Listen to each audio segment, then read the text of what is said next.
Vai começar agora o podcast do MPDFT. Sejam bem-vindos a mais um episódio do MP que a gente conta. Eu sou Thalita Medeiros. E eu sou a Tayana Santos. Hoje nós vamos apresentar um raio-x do Sistema de Justiça Criminal do DF. Thalita, você tem ideia de quanto tempo demora um julgamento? Quais são os tipos de penas? E quais são as armas utilizadas? Eu sei, hein, Tayana? E olha, eu sei também que aqui no DF os crimes dolosos contra a vida são julgados de forma bem mais ágil do que outros estados. Aqui demora cerca de 800 dias, sendo que a média nacional é de 2.200 dias. Essas respostas estão no sistema Verum, uma ferramenta que foi desenvolvida pelo MPDFT. É isso mesmo. E a gente agora vai falar com um dos idealizadores desse sistema, que é o promotor de justiça, Raoni Maciel. Ele é coordenador do Núcleo do Tribunal do Júri e de Defesa da Vida. Bem-vindo, doutor Raoni. Olá, tudo bem? Estou à disposição para explicar um pouco mais sobre essa ferramenta e sobre as potencialidades dela. Muito bem. Obrigada. A nossa outra convidada é a analista do MPDFT, Camila Padilha, que atua diretamente no Sistema Verum. Seja bem-vinda, Camila. Obrigada, estou aqui também à disposição para tirar todas as dúvidas. Então vamos lá, doutor Raoni, explica para a gente como que surgiu a ideia de criar o Verum. Era alguma necessidade específica do núcleo? Olha só, a ideia de criar o Verum surge antes mesmo do núcleo. De alguma forma, o núcleo foi criado também para viabilizar a construção dessa ferramenta. Eu era gestor da Estratégia Nacional de Segurança Pública, que reúne promotores do Brasil inteiro, junto ao CNMP, e foi feita uma demanda para que a gente apresentasse, cada um dos promotores de cada ramo, né, números sobre feminicídios, isso no ano de 2017. Quando eu fui tentar buscar esses números, eu descobri que a gente não tinha. E aí, a partir daí, eu falei, bom, se a gente não tem esses números, a gente não tem quase número nenhum. E foi aí que eu comecei a pensar e falar, bom, a gente tem que ter esse número. Um dos motivos pelos quais o núcleo existe é para poder viabilizar a construção dessa ferramenta. Muito bom. Agora, Camila, o Verum é uma ferramenta desenvolvida sem custos e pelos próprios servidores, né, do MPDFT. Eu queria que você explicasse um pouquinho para a gente como que ela funciona. Bem, ele é um sistema fácil de manusear, o que não significa que foi rápido, foi um trabalho de muitas mãos, né, o pessoal do TI, o pessoal lá do setor, Gabriela, Larissa, muitas reuniões nos testes. Hoje, a gente tem campos pré-determinados, a gente recebe ofícios da PCDF, da Polícia Civil do DF, e anualmente a gente lança no Verum os homicídios consumados, são aqueles que já têm um evento morte. Então a gente lança a delegacia de circunscrição que começou a instaurar o processo, a data do fato, a data da denúncia, a da pronúncia, da sentença, e aí ano a ano a gente vai fazendo acompanhamento, contínuo. Hoje a gente acompanha homicídios desde 2018, então são no total 1.838 homicídios consumados, alguns já com sentença, e aí a gente vai olhando processo por processo e lançando as informações no Verum. E que tipo de relatório a gente consegue extrair da ferramenta? Muitos relatórios. Primeiro, os que os campos do Verum já podem oferecer, né? Que é quantos homicídios em 2022, quantos homicídios em 2018. Então, objetivamente, a gente pode tirar as informações que tem ali. O BI faz uma combinação do que tem ali. A gente pode, por exemplo, extrair feminicídios de 2019 praticados com faca, ou com arma branca, ou então homicídios consumados em 2022. Então, esses campos, o BI faz milhares de combinações. Fora isso, a gente tem um estatístico, o René, que ele faz uma mágica, ele consegue extrair do que está lá, ele faz uma análise, e ele trouxe para a gente um relatório com 71 páginas com planilhas das mais diversas informações. A gente pode, inclusive, por exemplo, saber que a maior incidência de homicídios é no sábado e domingo, de acordo com a análise que ele faz. Então, ele faz mágica, né? Entendi. Doutor Raoni, então você pode citar pra gente alguns destaques do último anuário do Verum? Esse último anuário, ele nos traz algumas informações que vale a pena a gente destacar. Eu acho que a primeira e mais importante é o quanto a taxa de resolução de homicídios consumados no DF é alta quando comparada com outras taxas, não só do Brasil, mas do mundo inteiro. Nesses 4 anos que nós já acompanhamos, né, a gente acompanha 2018, 19, 20 e 21, essa taxa de resolução oscilou entre 66% e 69%, ou seja, uma taxa relativamente estável e estável alta, né? São cerca de 2/3 de homicídios consumados resolvidos, quando no Brasil algumas pesquisas dizem em torno de 15% de resolução. Então a gente está muito acima da média nacional. E eu gosto de fazer uma comparação com os Estados Unidos, segundo o FBI, os Estados Unidos conseguem resolver em torno de 66%. Então, a gente está aí acima do próprio governo americano quando a gente considera todo o país. É um número realmente razoável. É claro que há espaço para evoluir, sempre há, mas eu acho que é importante apontar que, de fato, a gente consegue entregar justiça em boa parte dos casos desses crimes gravíssimos que são os homicídios consumados, né? Também acho interessante notar que, a partir do anuário, a gente observa, na verdade, a gente confirma um número que a gente já tem ele, que é a queda no número de homicídios que o Distrito Federal tem experimentado. E aí, desde o ano de 2013, essa queda é constante, mas nos últimos 4 anos ela continua constante. Como a Camila acompanha cada inquérito de homicídio, a gente sabe quantos são eles. E aí, para ter uma ideia de como essa queda está sendo constante, no ano de 2018 são 421 inquéritos, no ano de 2021 são 279. Nossa, é quase metade. Isso em 4 anos, né? E confirmando essa queda que a gente tem experimentado no número de homicídios consumados aqui no Distrito Federal. Doutora, aí é só para a gente explicar um pouquinho assim, quando o senhor fala consumado, consumado não, acho que o senhor fala que foi concluído, né? Resolvido. Resolvido. Vamos lá, essa taxa de resolução Isso. significa o quê? Que teve um crime, que ele foi, você encontrou a pessoa que cometeu, ela foi, o que significa essa conclusão? Pois é, essa taxa de resolução, solução, né, de inquérito resolvido que eu falei, internacionalmente, os pesquisadores chamam inquérito de resolvido de crime de homicídio consumado quando o órgão de acusação judicial ofereceu uma acusação. Então, no caso do Brasil, seria quando o Ministério Público ofereceu denúncia, né? E, de fato, na minha taxa de resolvidos, a maior parte são esses os casos. O Ministério Público ofereceu uma denúncia. Certo. Mas, diante das peculiaridades do Brasil, e são peculiaridades que não são muito boas, mas são nossas, eu acrescentei 2 números para compor essa taxa de resolução que nos outros países não faz sentido acrescentar. Esses 2 números são os casos em que o menor de idade cometeu o crime. Porque aqui no Brasil o menor de idade não responde a um processo judicial, processo crime. Ele vai responder diante da Vara da Infância e Juventude e não é chamado propriamente de um processo judicial porque a ideia é ser reeducativo e tudo mais. Isso. Então, neste caso, embora não vá haver uma denúncia do Ministério Público, eu considerei que a Polícia Civil identificou o autor, ele é menor de idade, o promotor de justiça concordou com essa identificação, remeteu esse processo para a Vara da Infância e Juventude e o juiz homologou essa decisão do Ministério Público, porque ele só vai parar lá quando o juiz concorda com o pedido do Ministério Público. Então, esse número também compõe a taxa de resolvidos. E um outro caso, que infelizmente é menos corriqueiro aqui no Brasil, que é quando a pessoa identificada como autor do crime também morreu. Então, quando o promotor de justiça recebe o inquérito e a polícia fala assim, quem matou foi fulano, mas fulano está morto, Sim. o promotor de justiça tem que concordar, não, então realmente foi fulano, está resolvido o inquérito, mas não tem denúncia porque a gente não oferece denúncia para quem já morreu.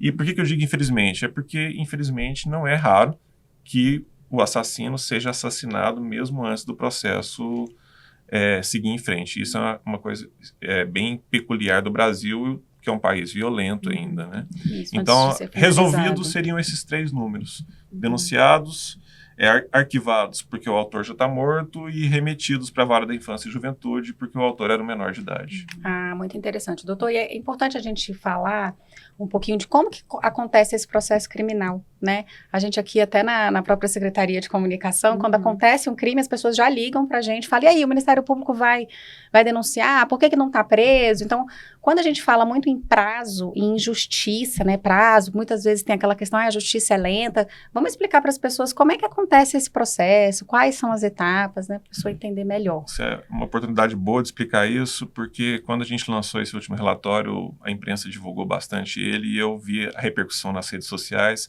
As pessoas falam, não, mas 800 dias não é rápido, né? Como que 800 dias pode ser rápido? Sim. Eu vi até alguma matéria na TV, um repórter mesmo falando assim, não, 800 dias, como é que faz? Mas o problema é o seguinte, a gente está sempre olhando pelo lado de quem quer ver a justiça, né? Mas tem um acusado do outro lado, e esse acusado vai ter que ter todos os direitos que a lei permite de se defender. No caso do crime contra a vida, isso ganha um contorno ainda mais radical, porque ele é um processo que vai contar com a decisão popular no final dele, que é o tribunal do júri, que todo mundo sabe, escuta, mas não pensa exatamente o que é isso, né? Certo. Então, no caso do crime contra a vida, aconteceu o homicídio, a gente está falando aqui de homicídio consumado, então tem um cadáver, esse cadáver vai ser recolhido, vai à PML, vai ser documentado, instaura-se um inquérito.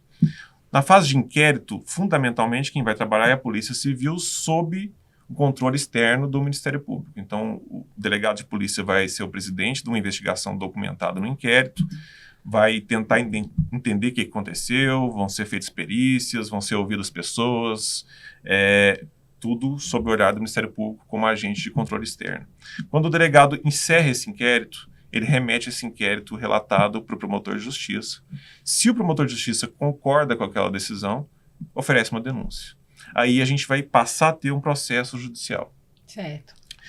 Desde que o juiz aceite a denúncia, claro. Nesse processo judicial, aí o acusado vai ser chamado, porque até então ele estava alienado. O delegado estava investigando e o acusado era só ouvido, ele não tinha direitos muitos ali diante do delegado. Na hora que você começa um processo, ele vai ter um advogado, se ele não puder pagar, o Estado vai pagar o advogado dele, Certo. ele vai poder arrolar as testemunhas dele, supondo que ele se considere inocente, ou que ele tente falar, não, eu cometi esse crime, mas não foi bem assim, deixa eu apresentar minhas provas para poder discutir como que foi isso. Então ele vai poder chamar pessoas, e aí acontece de ele querer chamar pessoas que não estão em Brasília. Então a gente vai ter que se comunicar com outros tribunais para poder intimar essas pessoas em outros estados da federação. Não raro, pessoas que estão fora do país vão ter que ser ouvidas. E ele tem direito a tudo isso diante da circunstância que ele está sendo acusado de um crime grave. Depois que todas as pessoas foram ouvidas, tantas que o Ministério Público indicou, quantas que o acusado indicou, às vezes as pessoas não aparecem, a gente tem que fazer condução coercitiva delas, então tem que marcar uma nova audiência para ouvir aquela pessoa que não apareceu e que vai ter que ser buscada em casa para poder ser ouvida, porque não queria ser ouvida.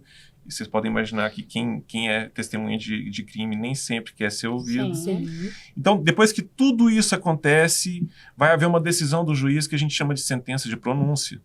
E essa decisão é a última vez que um juiz togado vai falar sobre o processo. Porque a decisão final é dos jurados. Essa Sim. decisão de pronúncia, ela fixa a acusação que o judiciário admite como razoável, ou seja, o juiz vai falar assim, tem indícios de que o crime aconteceu desta forma aqui. Se ele concordar com o Ministério Público, da forma como o Ministério Público denunciou. Se não, se de repente o acusado conseguiu trazer elementos para falar, não era desse jeito, era de outro jeito, o juiz vai ter que tomar uma decisão sobre o que é razoável naquele caso, submeter a acusação para os jurados. Como essa decisão é a última decisão de um juiz togado, o acusado pode recorrer dessa decisão mesmo antes de ser julgado. Então, veja bem, no caso do júri, existe um recurso antes do processo acabar.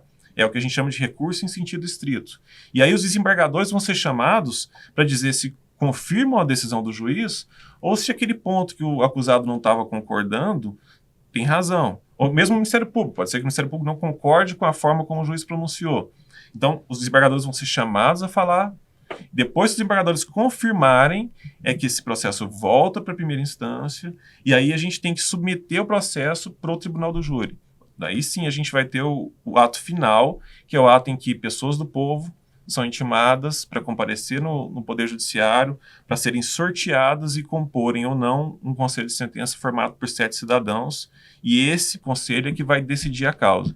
Então, quando eu falo, olha, aqui no DF a gente consegue fazer tudo isso em 800 dias, vejam que não é banal, é algo realmente difícil. Não é à toa que no resto do Brasil são 2.200 dias, Nossa. porque você tem que ter uma vara pronta para remarcar uma audiência que não pode ser concluída, porque alguém faltou, né? Você tem que ter um juiz pronto para, não, agora está resolvido, vamos marcar o júri. Tudo isso tem que estar funcionando e são, infelizmente, né, ainda são muitos casos. Sim. Né?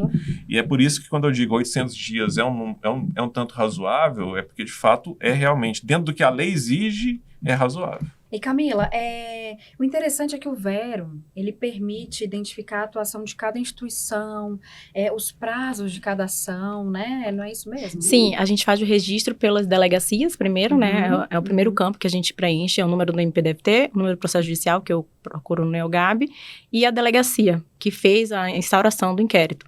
Então, a gente consegue ver quais delegacias são mais céleres, quais dão um processo mais rápido para o promotor avaliar se denuncia ou não. A gente observou que no Gama e na Ceilândia, né, doutor? São mais rápido a apuração, é a mais rápida. Então, acaba que o Verum, ele é uma ferramenta de gestão, né? Tanto para o MP quanto para as outras instituições analisarem como é que está o trabalho. É isso, doutor? Sim, ele, principalmente nessa dinâmica do BI, né?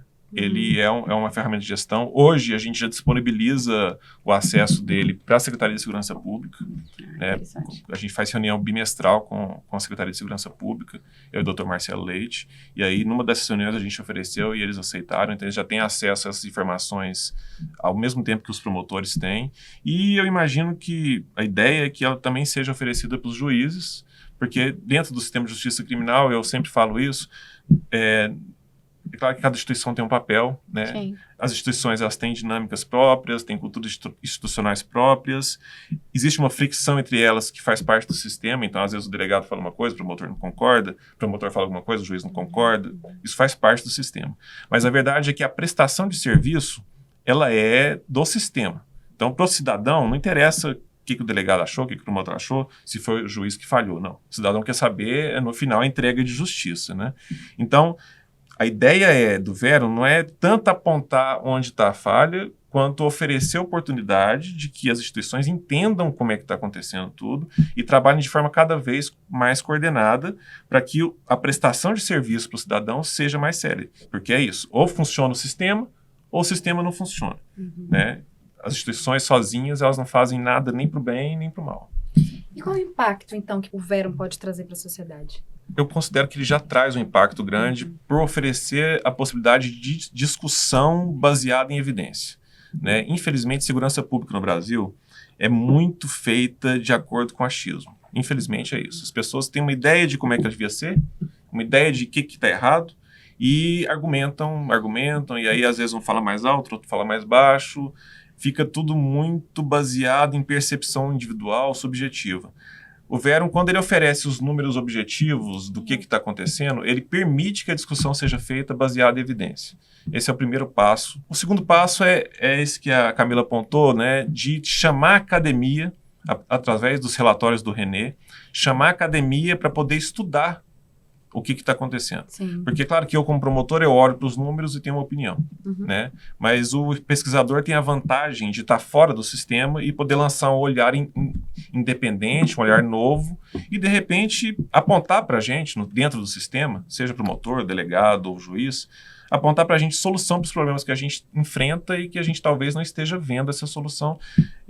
O Verum tá vindo para poder propiciar isso, uma discussão aberta, ampla, pública, baseada em evidência. Eu estou mostrando aqui um sistema que funciona bem, mas é claro que é um sistema que pode funcionar melhor. Né? Claro. E outra coisa é um sistema que funciona bem e que, bom, talvez seja útil para outras unidades da federação, a partir dos números que a gente está apresentando, identificar o que eles podem fazer também.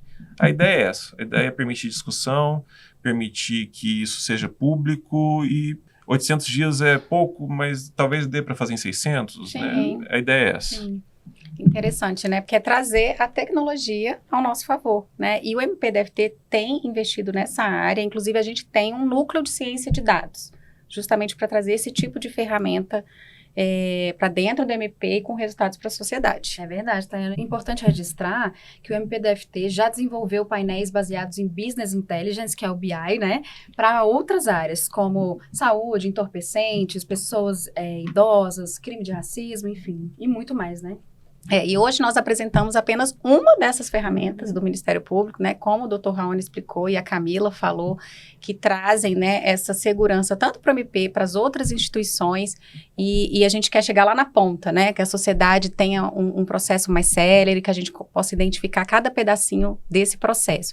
Então, a gente queria agradecer, né, a presença do Dr. Raoni aqui, foi um bate-papo muito esclarecedor. Eu que agradeço a oportunidade de tentar explicar um pouquinho desse processo que a gente trabalha e que a gente tenta fazer funcionar no dia a dia. E agradecer também a presença da Camila. Obrigada. Camila. Eu que agradeço também, foi bom participar. informar a população do que a gente faz, né? E é isso, chegamos a mais um episódio do MP que a gente conta. Muito bem, então acompanhe todos os nossos episódios. Eles estão disponíveis no Spotify, no Google Podcast e no nosso canal do MP Deve Ter no YouTube. Até o próximo programa, pessoal. Tchau, tchau. O MP que a gente conta e vocês podem contar com a gente.